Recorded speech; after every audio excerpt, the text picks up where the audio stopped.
Oke, kita ke nomor 2 sekarang. Nah, nomor 2 ini itu masih tentang torsi atau momen gaya. Nah, karena di nomor 2 ini terdapat 5 buah gaya yang bekerja pada batang homogen AE.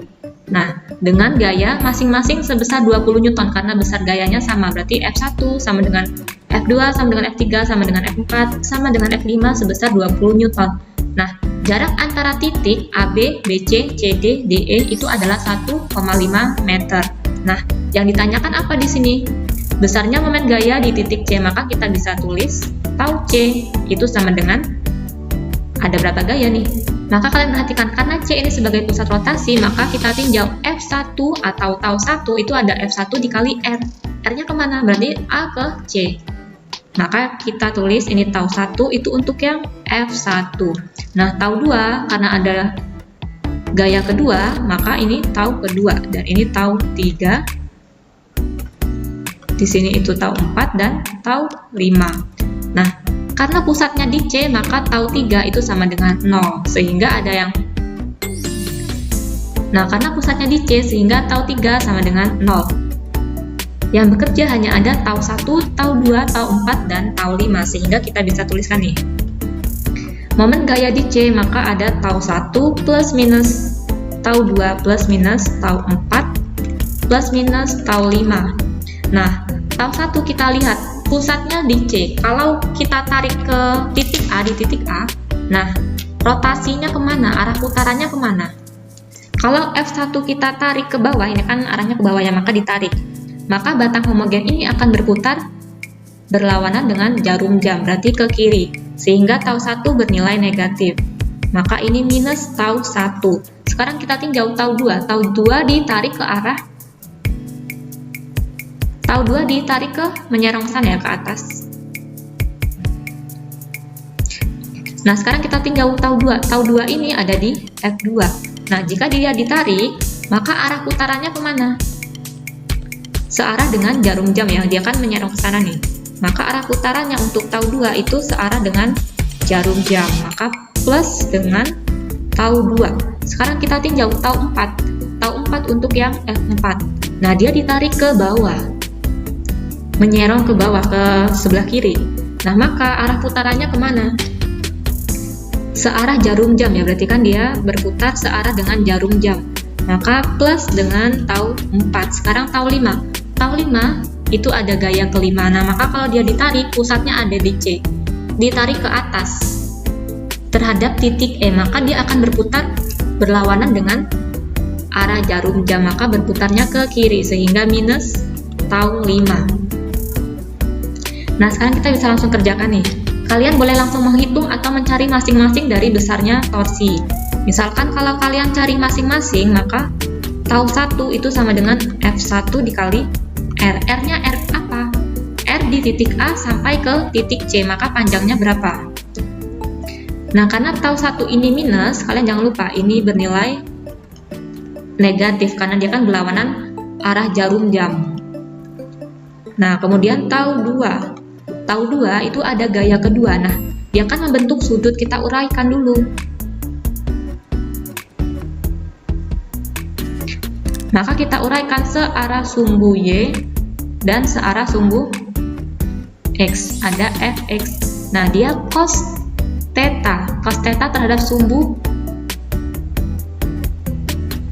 Nah, F2 ini dia akan menyerong ke kanan ya.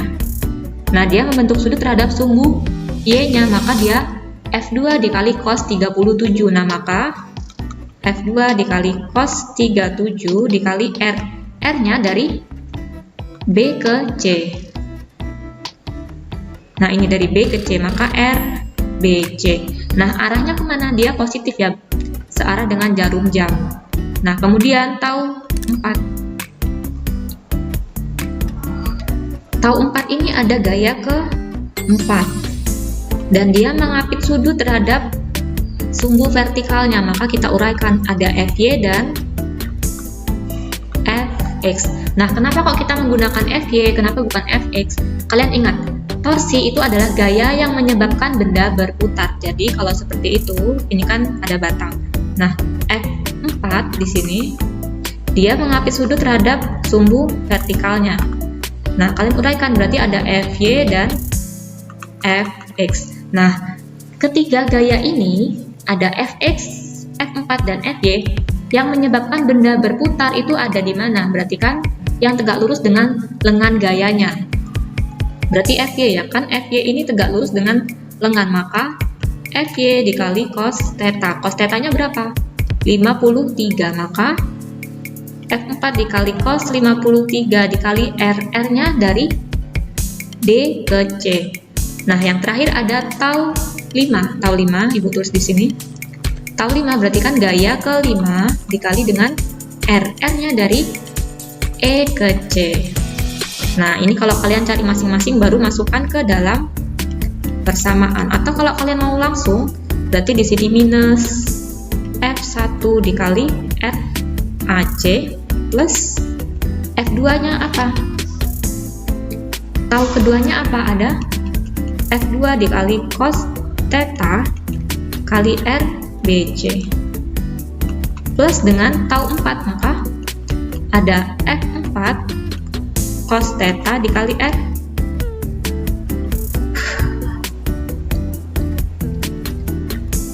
DC. Nah, yang terakhir ada tau 5, maka F ke-5 dikali R EC.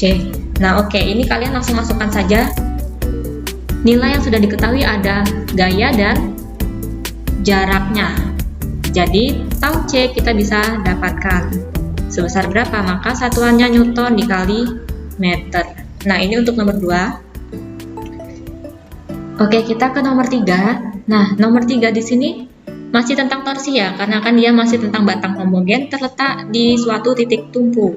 Nah, hanya saja nomor 3 di sini terdapat suatu beban B dan C.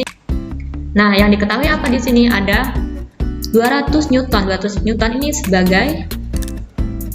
sebagai tau 1, karena kan dia termasuk gaya ya, Newton. Nah, sementara di titik C itu ada gaya F.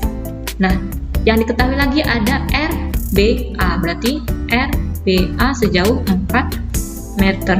Nah, kemudian RCA, ini RCA sejauh 8 meter. Yang ditanyakan adalah jika sistem dalam keadaan setimbang, maka besarnya gaya F berapa?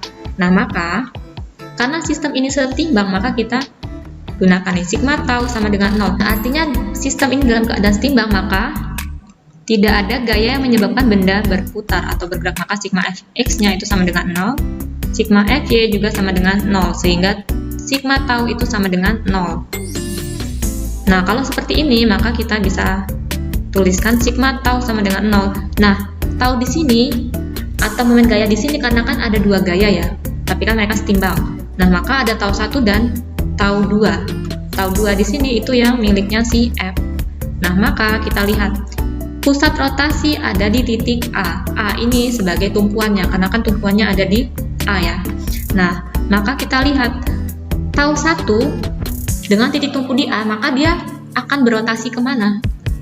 Maka benda kan akan bergerak ke kiri ya, maka berlawanan dengan arah jarum jam. Sementara tau 2 F kita tarik ke bawah, ini ke bawah. Nah, maka dia akan berotasi ke kanan, maka searah dengan jarum jam, sehingga besar torsinya kita bisa tuliskan min tau 1 plus tau 2 sama dengan 0, sehingga tau 2 sama dengan tau 1. Nah, tau 2 berarti kan ada F dikali R, R2.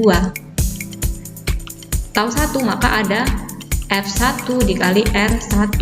Nah, F ini yang kita cari. R2 jaraknya berapa? Maka jarak dari RCA sejauh berapa tadi? 8 meter ya. Nah, F2 besarnya berapa? 200 Newton. Nah, R2 itu dari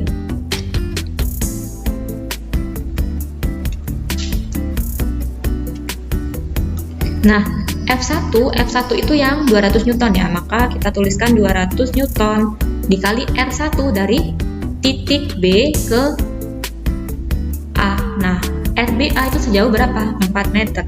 Nah, berarti besarnya F kita bisa dapatkan 200 Newton, ini dikali dengan R jaraknya dulu berapa, dibagi dengan jaraknya si C ke A.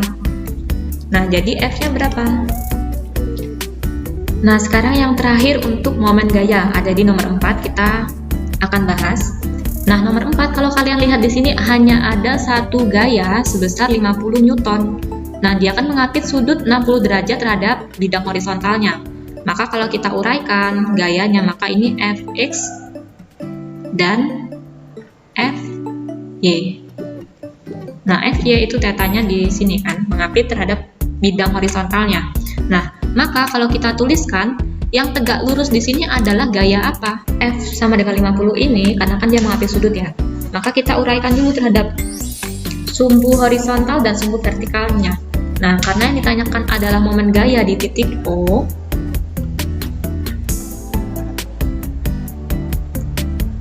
nah, tau di titik O, maka tau O-nya berapa? Nah, artinya dia berpusat di titik O. O ini sebagai rotasi, maka jarak A ke O berapa? 10 meter. Karena ada satu gaya, kita sudah uraikan ya, tadi kan dia seperti ini ya.